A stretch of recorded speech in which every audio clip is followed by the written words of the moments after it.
Changes coming to a Houston landmark destroyed during Harvey. New owners of the old spaghetti warehouse on Buffalo Bayou are planning to make it floodable. They want to be prepared for the next storm. Jason Miles is live along the bayou. So what's the plan here, Jason? The hot and steamy bayou, guys, but we're talking about flooding. The area down here, of course, got a lot of water.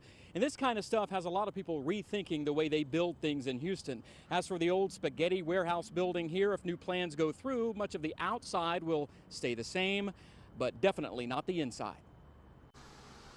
The sign at 901 Commerce Street still says Spaghetti Warehouse, but food hasn't been served in this historic building along Buffalo Bayou since Harvey swamped it.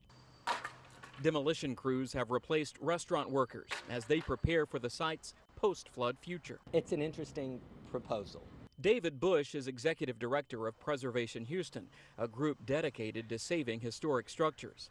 These are photos of what the new property owners want to do with the old spaghetti warehouse, according to an application filed with the city. As you can see, much of the interior would be gutted, making it outdoor space that could be more easily rehabbed following a flood. The structure keeps much of its circa 1912 integrity along the front facade.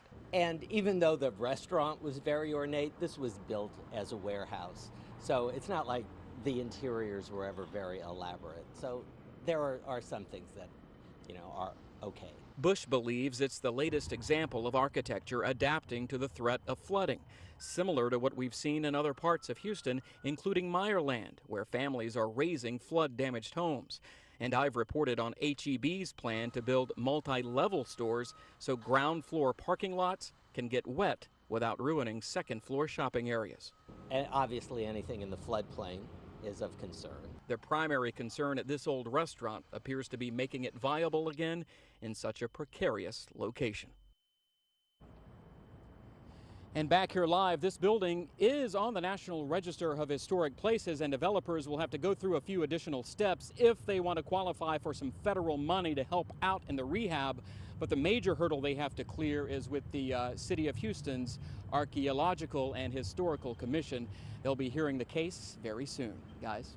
It would be nice to see it rehabbed. I had dined there several times throughout the years. All right, thanks so much, Jason.